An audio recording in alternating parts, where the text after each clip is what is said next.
Bismillahirrahmanirrahim.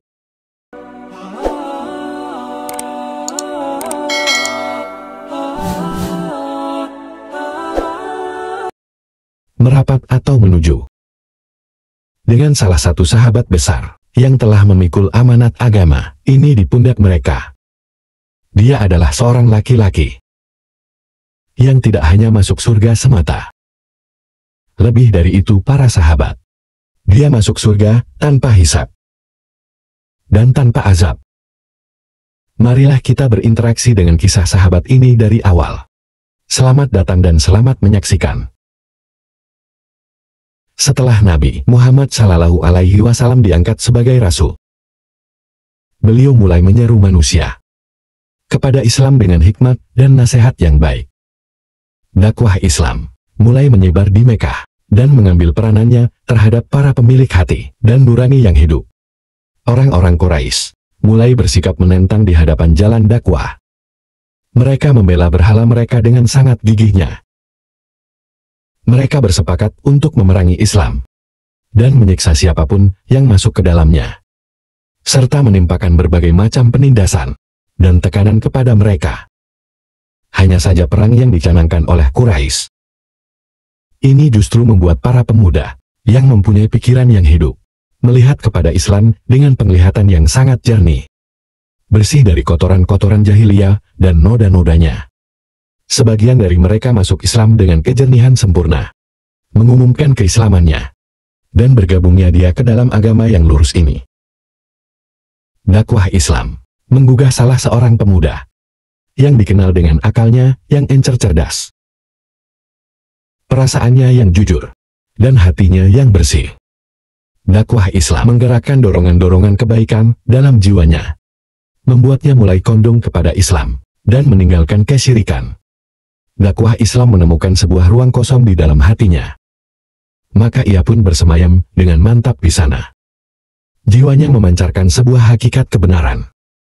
Maka dia bergegas kepada Nabi Muhammad SAW, mengumumkan diri masuk Islam. Pemuda ini tidak lain adalah Ukasyah bin Mihsan, sekutu dari Bani Abdul Samas. Ukasyah terkenal dengan ketampanannya, ganteng tenan, penampilannya yang menarik, sangat berwibawa. Mungkin kalau zaman sekarang itu sudah dengan ketampanannya, keberanian dan keteguhannya dalam menerima siksaan dari orang-orang Quraisy bersama orang-orang mukmin yang menerimanya. Namun semua itu hanya menambah keimanan dan kepasrahan, serta keteguhan untuk berpegang kepada agama ini. Sementara orang-orang Quraisy tidak kenal henti dalam memerangi Islam dan orang-orangnya, walaupun hanya sesaat. Mereka telah mempersempit jalan-jalan kehidupan di depan orang-orang beriman. Mereka berupaya mengembalikan orang-orang beriman dari agama yang mulia ini. Ketika Nabi SAW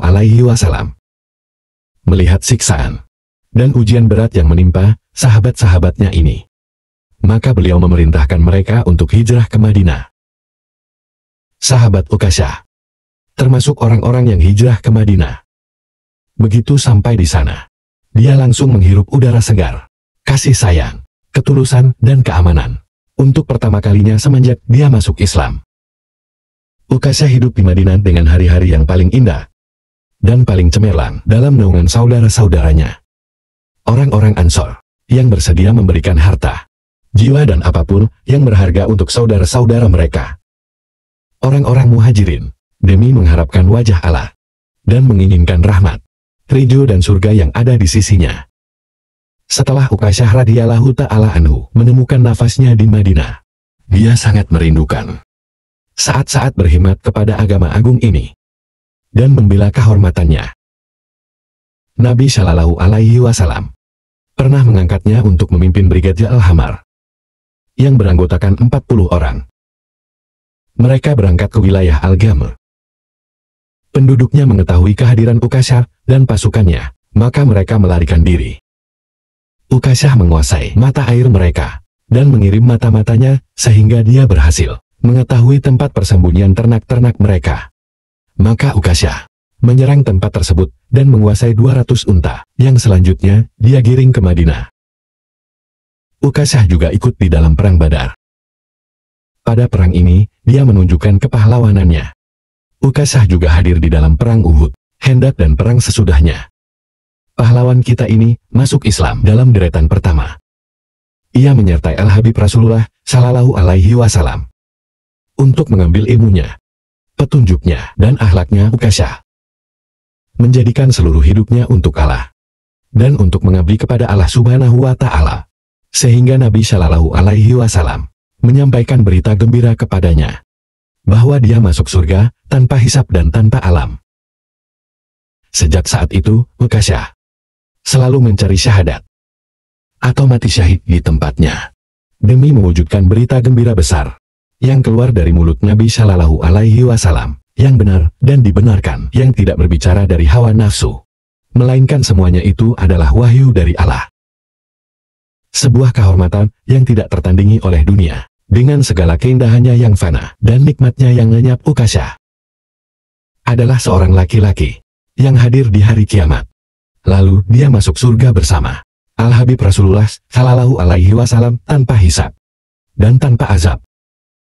Manakala ketika manusia berdiri di padang mahsyar selama 50.000 tahun,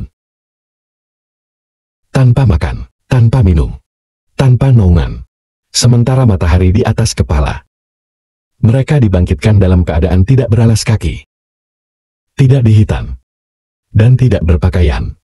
Tiba-tiba Allah yang Maha Esa wa Jalla memerintahkan Nabi Muhammad Sallallahu Alaihi Wasallam untuk masuk surga, dan diiringi orang-orang terpilih yang masuk surga tanpa hisab, di mana yang kita ketahui dari mereka hanyalah Ukasyah bin Mihsan. Kami memohon kepada Allah agar berkenan mengumpulkan kita semuanya di surganya tanpa hisab dan tanpa azab. Amin amin ya rabbal alamin. Para sahabatku rahimakumullah yang masih mengikuti channel kami, semoga yang subscribe masuk surga dan dikabulkan hajatnya, amin.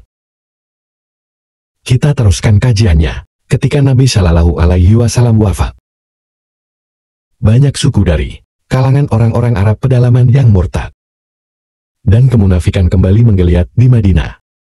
Para delegasi berdatangan untuk mengakui kewajiban salat, tetapi mereka menolak membayar zakat. Di antara mereka, ada yang menolak membayarkannya kepada Abu Bakar As-Siddiq, Khalifah Rasulullah Shallallahu Alaihi Wasallam. Mereka berdalih dengan firman Allah Ta'ala, "Hud min amwalihim wa sadaqatan tutahhiruhum wa tuzakkihim biha wa shalli 'alaihim inna salataka sakanun lahum wallahu sami'un." Ambillah zakat dari harta mereka guna membersihkan dan menyucikan mereka, dan berdoalah untuk mereka, karena doamu itu menumbuhkan ketentraman jiwa mereka. Quran Surah At-Taubah ayat 103. Mereka berkata, kami tidak menyerahkan zakat kami, kecuali kepada orang yang doanya menumbuhkan ketentraman bagi kami, yaitu Muhammad. Hanya mau menyerahkan zakat kepada Muhammad. Sayyidina Abu Bakar As-Siddiq radhiyallahu ta'ala anhu mengambil sikap besar lagi berani.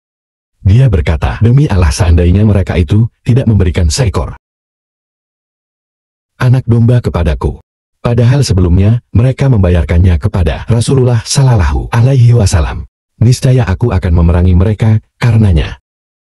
Sesungguhnya zakat adalah hak harta. Demi Allah aku pasti memerangi siapa saja yang membedakan antara salat dengan zakat. Sayyidina Abu Bakar As-Siddiq radhiyallahu anhu bertekad memerangi mereka. Di antara orang-orang yang murtad tersebut ialah ada orang bernama Tulayah bin Huwailid al-Asadi. Laki-laki ini mengaku sebagai nabi di antara kaumnya Bani Asad dan dia Hatafan. Sebagian orang-orang yang telah murtad dari Bani Abbas dan Zubdian telah bergabung dengannya. Sayyidina Ukasyah bin Mihsan radhiyallahu anhu berangkat memerangi Tulayah bin Huwailid dan orang-orang murtad yang bersamanya, yang memberontak di atas kemunafikan. Dia berangkat sambil menghunus sebilah pedang penuh berkah yang diberikan Rasulullah Sallallahu Alaihi Wasallam pada saat perang Badar. Ukasyah mengambil berkah pedang ini di saat tinggal dan bepergian. Di saat damai dan perang, Ukasyah berangkat bersama sekelompok orang dari para sahabat yang merindukan syahadat atau mati syahid. Setelah kehidupan panjang yang syarat dengan jihad, pengorbanan, dan ketaatan kepada Allah. Ukasyah bin Mihsan, syahid yang berbahagia, meninggalkan dunia, menuju kenikmatan yang langgeng. Imam Ahmad meriwayatkan dari jalan Wasi bin Harb, bahwa ketika Abu Bakar mengangkat Khalid bin Walid sebagai panglima untuk memerangi orang-orang yang murtad, ia berkata, aku mendengar Rasulullah Shallallahu Alaihi Wasallam bersabda, sebaik-baik hamba Allah dan saudara keluarga adalah Khalid bin Walid, salah satu pedang Allah yang Allah kunuskan di hadapan orang-orang kafir dan munafik. Ketika Khalid berangkat dari Zulkasah dan As-Siddiq berpisah darinya, dia berjanji akan bertemu dengannya di tempat yang bernama Khaybar dengan para pemimpin yang bersamanya. Mereka menampakkan hal itu untuk menakut-nakuti orang-orang Arab pedalaman yang murtad. Abu Bakar meminta Khalid bin Walid untuk berangkat pertama kali menuju Tulayyah al-Azadi, setelah itu menuju Bani Tamim. Tulayyah berada di antara kaumnya Bani Asad dan Nur Hatafan, ditambah dengan Bani Abbas dan Zubian yang bergabung dengan mereka. Dia mengirim orang kepada Bani Jadilah, Al-Gaus dan Tai, agar mereka berkenan datang kepadanya. Lalu mereka mengirim beberapa orang dari mereka di depan mereka untuk menyusul jejak mereka dengan tepat. Abu Bakar As-Siddiq telah mengutus Adi bin Habib mendahului Khalid bin Walid. Abu Bakar berkata kepada Adi, selamatkan kaummu, jangan sampai mereka bergabung dengan Tulayyah, sehingga hal itu menjadi kebinasaan mereka. Maka Adi pun berangkat kepada kaumnya, Bani Thaib, dan meminta mereka untuk membayat Abu Bakar As-Siddiq dan kembali kepada agama Allah, karena mereka semuanya murtad. Maka mereka berkata, kami tidak akan membayat Abul Fadl selamanya. Maksud mereka adalah Abu Bakar. Adi berkata kepada mereka, demi Allah sebuah pasukan besar akan datang kepada kalian. Mereka akan terus memerangi kalian, sampai kalian mengetahui bahwa adalah Abul Fadl Akbar, biang unta jantan yang paling besar. Maksudnya itu, yaitu pemimpin besar yang seharusnya mereka patuhi. Khalifahnya saat itu Abu Bakar. Mereka tidak mau. Adi terus berusaha membujuk kaumnya dengan berbagai macam cara, sehingga mereka melunak. Khalid bin Walid datang dengan pasukannya di barisan depan orang-orang Ansar. Yang bersamanya adalah Sabit bin Hais bin Syamas. Khalid mengutus Sabit bin Akram dan Ukasyah bin Mihsan ini sebagai pengintainya. Keduanya disambut oleh Tulaidar dan saudaranya Salma bersama orang-orangnya. Ketika keduanya bertemu dengan Sabit dan Ukasyah, mereka berempat duel 1 lawan 1. Sehingga Ukasyah berhasil membunuh Jibal bin Tulaisa. Ada yang berkata, Ukasyah telah membunuh Jibal sebelum itu dan merampas harta yang bersamanya. Lalu Tulaiha menyerang Ukasyah dan membunuhnya. Tulaiha dan Salama, saudaranya, membunuh Sabit bin Akram. Khalid datang dengan pasukannya. Dia melihat Ukasyah bin Mihsan telah gugur, dan itu membuat sedih kaum muslimin. Khalid memerintahkan orang-orangnya agar memakamkan keduanya dengan bajunya masing-masing. Demikianlah para sahabatku sekalian, sahabat Nabi yang paling mulia ini pergi ke surga. Dia masuk ke dalamnya tanpa azab, tanpa hisab. Ya Allah, kumpulkanlah kami bersama orang-orang saleh dari umat kekasih Muhammad Sallallahu Alaihi Wasallam di surgamu dan rumah-rumah kamu liaan. Semoga Allah Azza wa Jalla meridhai Ukasyah dan para sahabat-sahabat seluruhnya. Walau alam bisyawab. Assalamualaikum warahmatullahi wabarakatuh.